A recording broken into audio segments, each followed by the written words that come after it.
Mr. President, Senator from Arkansas. I very much appreciate the gentleman from Kentucky and gentleman from Nevada having this very important discussion. Washington tends to operate inside of a bubble where one can easily forget just how much Main Street America is hurting economically, how many Americans feel their rights are being threatened, and how many fear we aren't going to leave behind a better country for our children. That's why it's so important that we stay connected to our constituents. It's why I travel home almost every weekend, hold telephone and online town halls from my Washington office, and try and read my mail, which is so very important. In a recent online town hall, I answered some difficult questions on the issues we're facing as a nation.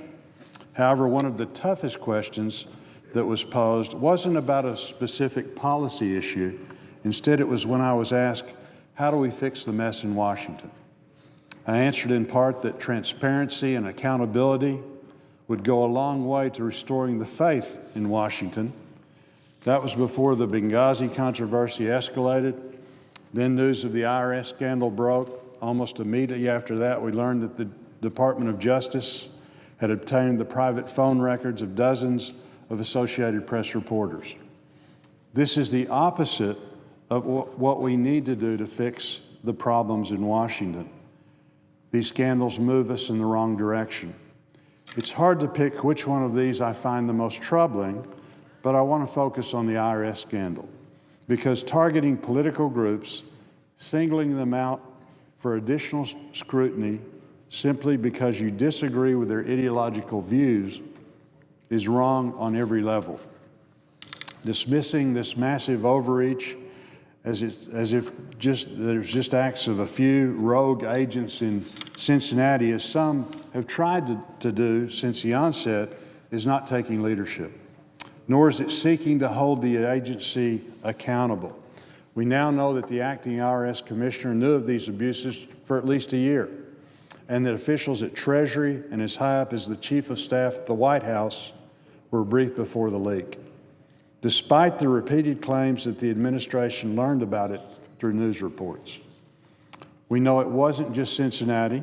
IRS officials at the agency's Washington headquarters also sent queries to conservative groups asking about their donors. And progressive groups who operated the same way were not subjected to this type of harassment. On top of all this, there's real concern that IRS officials may have lied to Congress in an effort to cover up the agency's misdeeds. Yesterday, before the Finance Committee, the former head of the agency, who was in charge at the time of these abuses, claimed that this wasn't politically motivated, while at the same time he said he didn't know how the targeting happened. Along with this impressive double talk, he refused to apologize for the abuses that went on under his watch. Somebody has to be accountable. This is not a time for excuses. It's a time for leadership. The President needs to fully cooperate with the congressional investigations into the IRS scandal.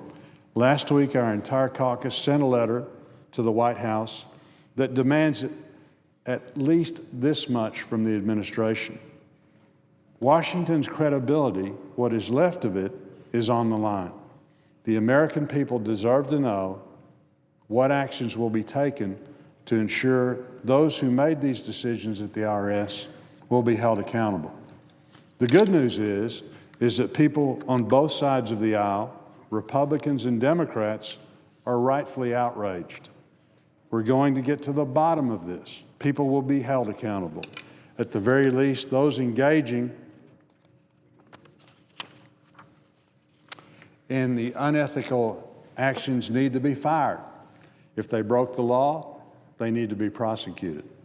This scandal gives the already maligned IRS a black eye. It reinforces people's worst fears about Washington, that those in power will use any means necessary to maintain that power. Keep in mind this agency will be responsible for implementing and enforcing key provisions of the President's health care law, a law that a majority of Arkansans do not support. If these types of abuses are allowed to go unchecked, what kind of bullying will go on when that implementation begins, especially in light of the fact that the official that was in charge of the unit that targeted conservative groups now runs the IRS office responsible for the health care law. Everyone needs to be treated fairly under the law. Clearly, there are employees at IRS who do not subscribe to this principle. There must be zero tolerance for the actions of those individuals.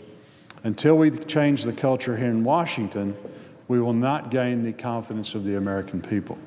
The onus is on us, Washington as a whole, the White House, Congress, and every civil servant has to remember who we work for and to whom we are accountable. The actions of the IRS, along with the other scandals plaguing D.C., only move us further from the goalpost, not closer.